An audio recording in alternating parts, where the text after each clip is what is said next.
Hello friends! In this video I intend to teach you how to verify and complete your account on Anzo Capital.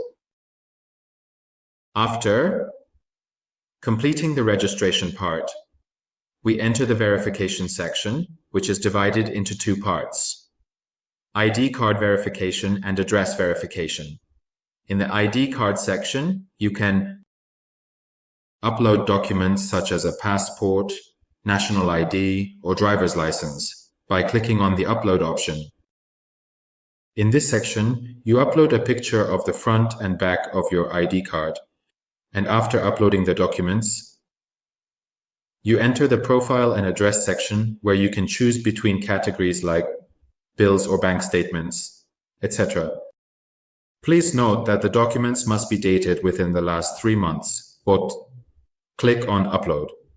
And by clicking in this section, upload the desired documents. So, after uploading all the documents, click on Submit, and your documents will be successfully sent and reviewed.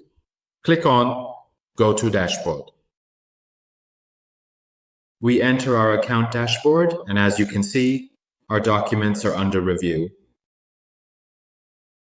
To check the status of your verification, click on Documents, and as you can see, our account was verified after 1 business day. Good luck.